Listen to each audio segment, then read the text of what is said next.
Oke, bismillahirrahmanirrahim. Assalamualaikum warahmatullahi wabarakatuh. Kami dari kelompok 7 akan mempresentasikan tentang metapopulasi. Oke, sebelumnya saya izin share screen. Adapun dari kelompok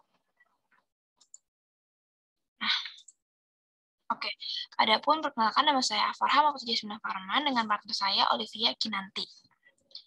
Nah, pada kali ini kita akan membahas 4 pokok bahasan, yaitu gambar umum mengenai populasi, lalu konsep metapopulasi, selanjutnya kepunahan dan kolonisasi, selanjutnya ukuran patch dan isolasi, dan yang terakhir adalah karakter spesies. Nah, yang pertama ada gambaran umum populasi. Jadi, definisi dari pengertian tentang populasi itu dapat dikaji dari 3 sudut pandang yang berbeda, yakni dari demografi, geografi, dan dari sudut pandang genetika. Adapun populasi ini didefinisikan sebagai sekumpulan individu dari suatu spesies yang sama, hidup di tempat yang sama pada suatu waktu tertentu. Jadi, dalam definisinya populasi ini terdapat 3 hal utama, yaitu spesies, tempat, dan waktu. Nah, adapun ini merupakan gambaran umum populasi menurut para ahli. Sugiono menyatakan kalau populasi itu wilayah generalisasi di mana terdiri dari objek atau subjek yang mempunyai kuantitas dan karakteristik tertentu yang ditetapkan oleh peneliti untuk dipelajari kemudian ditarik kesimpulannya. Selanjutnya, Hartono menyatakan bahwa populasi ini dengan karakteristik tertentu ada yang jumlahnya terhingga dan ada juga yang tidak terhingga. Adapun untuk penelitian hanya dapat dilakukan dengan populasi yang jumlahnya terhingga saja agar dapat dihitung. Nah, selanjutnya kita ke konsep metapopulasi. Jadi Richard Levins ini merupakan sosok di mana ia memperkenalkan metapopulasi ke dunia ilmiah pada tahun 1969.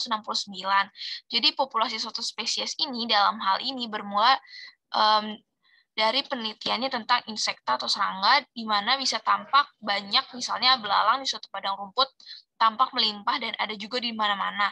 Namun jika diamati lebih lanjut, sebetulnya spesies ini tuh memiliki wilayah jelajah yang sempit dan dapat tumpang tindih dengan satu sama lain. Nah, adapun populasi semacam itu disebut metapopulasi. Jadi, dapat diibaratkan seperti dongeng fabel kelinci dengan kura-kura, di mana kelinci itu selalu melihat kura-kura yang senantiasa berada di depannya pada suatu perlombaan berlari. Jadi, kelinci itu tidak tahu bahwa individu kura-kura itu berjumlah lebih dari 1 ekor. Jadi, ide Levins ini dia sempat hampir dilupakan oleh dunia ilmiah. Namun, pada tahun 1980-an, saat populasi pada habitat sempat hampir terfragmentasi, mulai menjadi topik hangat tentang konsep metapopulasi Levins ini. Jadi istilah metapopulasi ini sangat relevan untuk menjelaskan tentang populasi atau lebih tepatnya ini subpopulasi yang terisolasi pada patch habitat gitu. Jadi secara istilahnya, secara singkatnya, Richard Levins ini dia menjelaskan bahwa metapopulasi adalah populasi dari sebuah populasi. Adapun metapopulasi ini dapat diartikan sebagai populasi yang terdiri dari subpopulasi atau populasi lokal yang berbeda yang mendiami suatu wilayah yang sesuai dengan dan berinteraksi dalam beberapa tingkatan. Nah, dalam metapopulasi ini dikenal istilah patch habitat, di mana dari suatu wilayah terdapat bagian-bagian atau daerah yang didiami suatu kelompok populasi. Jadi, patch habitat ini dapat tercipta dalam suatu wilayah dikarenakan kondisi alam atau buatan. Nah, jadi kalau dia alam itu, dia itu misalnya ada wilayah terdapat pada aliran sungai atau berbeda kerapatan. Sedangkan kalau kondisi buatan itu terdapat fragmentasi atau deforestasi. Nah, ini juga berhubungan dengan konsep sourcing, di mana perpindahan individu dari suatu patch ke patch habitat lainnya itu menciptakan konsep yang dikenal dengan sourcing, di mana source itu artinya sumber atau asal dari individu yang berpindah, sementara sink itu artinya patch yang dituju atau menerima individu yang berpindah tersebut. Jadi dengan demikian, kalau konsep sourcing ini dapat dikenali di suatu subpopulasi yang senantiasa menjadi penyumbang untuk memberikan individu yang berlebih kepada subpopulasi di sekitarnya. Jadi subpopulasi ini dapat saja berada pada lokasi yang cukup luas ataupun yang kecil. Namun dia itu mempunyai perbedaan dari kualitas komponen habitat yang tinggi. Jadi source itu juga bisa menjadi tempat pengungsian pada waktu habitat leasing tidak memadai. Jadi seperti kurang pakan, kekeringan, atau kualitasnya itu menurun. Selanjutnya kita masuk ke model populasi. Yang pertama ada metapopulasi klasik, di mana dia itu model yang dikembangkan oleh tokoh metapopulasi yaitu Levins, di mana dia itu terjadi pada patch yang kurang lebih ukurannya itu sama dan sebagian atau semua subpopulasinya itu kesulitan untuk berpindah ke patch yang berisi subpopulasi lain karena adanya berbagai hambatan pada matriks. Nah, jadi bisa kita lihat di gambar ini, gambar skema metapopulasi klasik Levins, di mana terjadi pada subpopulasi pada patch yang berukuran serupa. Jadi sebagian patch-nya itu dapat kosong karena proses kolonisasi yang terhambat. Selanjutnya kita ke metapopulasi Paci, di mana dia itu suatu populasi dengan subpopulasi yang lain itu terhubung dengan baik sehingga perpindahannya itu antar individu itu dapat terjadi dengan lancar. Nah, jadi bisa kita digambar itu skema metapopulasi Paci ini terjadi pada satu subpopulasi yang mudah berpindah dari satu patch ke patch lain. Jadi dia semacam cocok. Selanjutnya itu metapopulasi daratan utama pulau, di mana di daerah luasan geografis yang lebih besar, jadi sehingga area besar atau daratan utama ini merupakan populasi yang memberikan tambahan kepada subpopulasi kecil lainnya. Jadi bisa kita gambar itu ada skema metapopulasi daratan utama pulau yang terjadi pada subpopulasi dalam patch yang berukuran luas dan patch kecil di sekitarnya. Selanjutnya yang terakhir adalah metapopulasi non-equilibrium. Nah, jadi pada metapopulasi ini dia itu terjadi tidak ada kesetimbangan, di mana kurang lebih merupakan kebalikan dari tipe Paci ini. Kalau Paci tadi cocok, berarti masing-masing subpopulasi pada model ini dia itu memiliki kehambatan yang tinggi sehingga untuk melakukan dispersal itu melintasi matriks, di mana kolonisasi ini tidak terjadi dan akibatnya perlahan-lahan terjadi kepunahan pada setiap subpopulasi.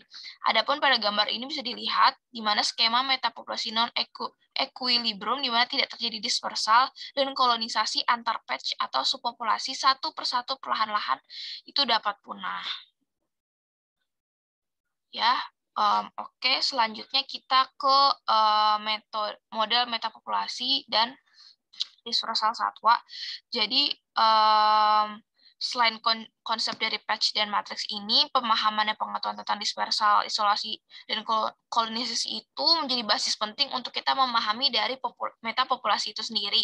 Karena jadi jarak yang ditempuh oleh suatu individu satwa dalam melakukan dispersal itu sangat bergantung pada model metapopulasinya. Jadi bisa dilihat di gambar itu mengenai model metapopulasi tadi dengan jarak dispersal dari satwa tersebut. Jadi contohnya pada model metapopulasi klasik, dispersal satwanya itu dia mulai terbatas. Jadi menghasilkan gen flow-nya itu juga terbatas. Lalu kalau non-equilibrium itu berarti dispersal satwanya itu akan lebih terbatas lagi, jadi jaraknya semakin kecil dan peluangnya semakin sedikit. Seperti itu. Nah, sekarang kita akan belajar tentang kepunahan dan kolonisasi. Jadi secara fisik itu, seperti yang telah dijelaskan, kalau metapopulasi ini terdiri dari kepunahan, extinction, atau kolonisasi, colonization menurut Harrison.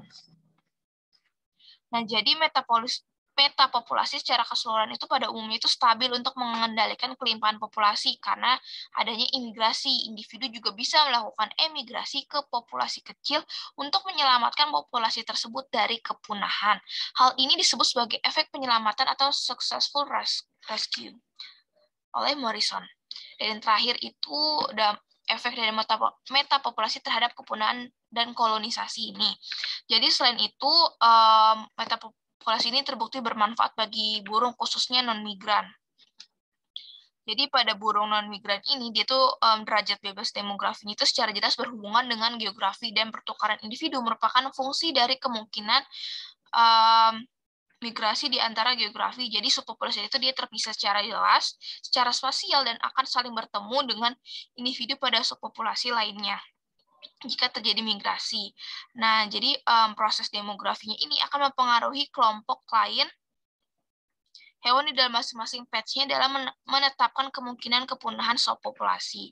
Adapun laju migrasi yang cukup tinggi akan mencegah kepunahan pada masing-masing patch yang berkembang dengan migrasi yang berbeda-beda membentuk tipe model metapopulasi seperti yang telah saya jelaskan 4 model tadi.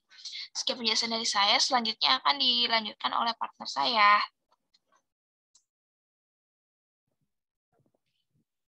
Selanjutnya kita masuk ke patch dan isolasi. Boleh di next, Farhan.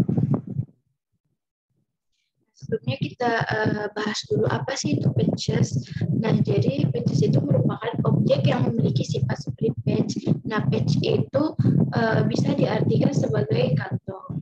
Terus patches ini termasuk quilt atau selimut, mosaik, tanah bercak pada daun damation dan awan di atas langit. Nah, patches ini merupakan suatu permukaan area yang non-linear yang berbeda penampilannya dari area sekitarnya. Nah, patches ini bervariasi dalam ukuran, bentuk, tipe, heterogeneity, dan boundary karakteristik. Nah, patches ini sering dikelilingi oleh metrik, yaitu area sekitar yang memiliki perbedaan struktur, jenis, atau komposisinya. Boleh di next. Nah, kemudian kita masuk ke ukuran patch. Nah, ukuran patch ini atau sering dibilang luas areal patch yang diteliti itu dinyatakan dalam ukuran luas, yaitu ada hektar atau kilometer. Nah, atau sebagai proporsinya atau presentasinya luas areal patch ini terhadap metrik. Nah, untuk tepinya, tepi patch ini merupakan total panjang dari tepiannya.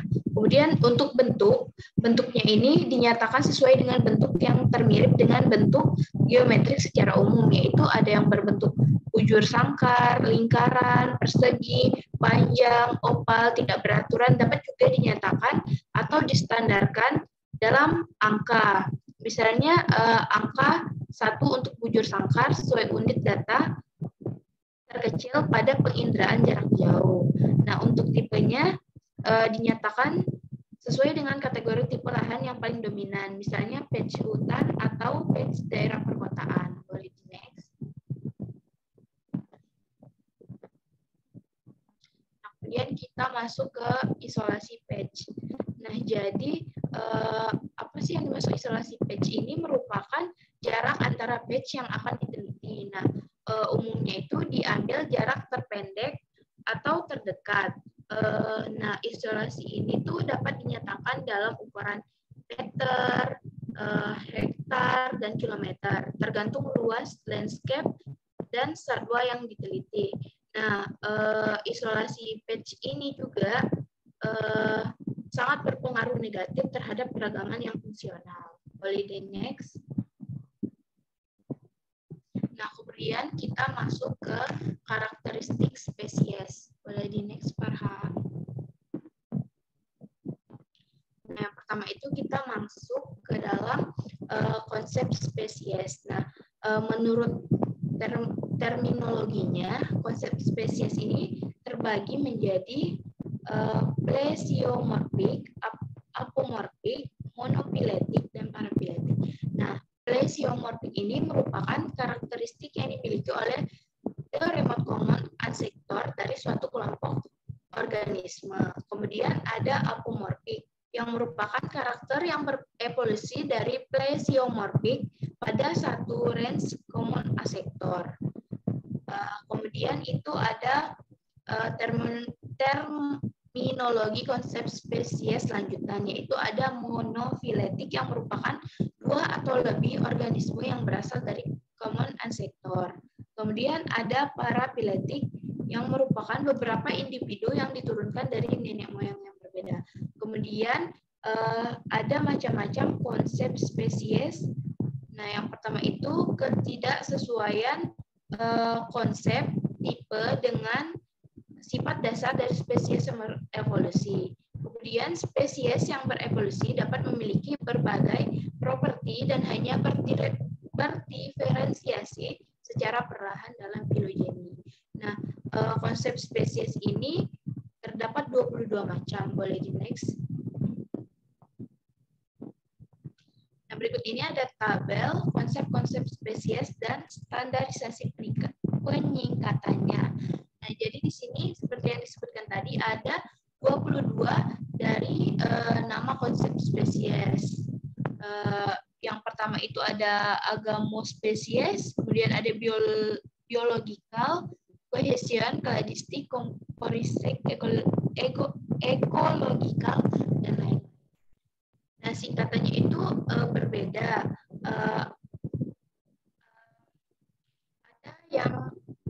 Ada contohnya yang itu MSC, yang artinya Morphological Species Concept, yang artinya itu keberagamannya merefleksikan sejumlah tipe terbatas dan berdasarkan dengan filosofi Plato. Boleh di next, Farha. Nah, kemudian kita masuk ke karakteristik dari spesies. Nah, yang pertama itu spesies terdiri atas individu-individu yang mirip yang memiliki karakteristik yang sama. Kemudian tiap-tiap spesies terpisah antara satu dengan yang lainnya oleh diskontinuitas yang tajam. Dan ketiga, tiap spesies bersifat konstan sepanjang waktu. Kemudian kemungkinan variasi dalam satu spesies sangat terbatas. Kemudian adanya spesies sibling atau kriptik atau tersimpannya atau bertahannya morfologi plesiomorfik yang tadi sudah dijelaskan. Kemudian ada perbedaan morfologi yang sangat sedikit, dua atau lebih spesies yang sangat mirip, dan rendahnya dugaan keragaman biologis. Sekian presentasi dari kelompok kami. Terima kasih. Wassalamualaikum warahmatullahi wabarakatuh. Jika ada yang ingin ditanyakan, boleh dituliskan di kolom komentar atau raise hand. Ya, wassalamualaikum warahmatullahi wabarakatuh. Terima kasih.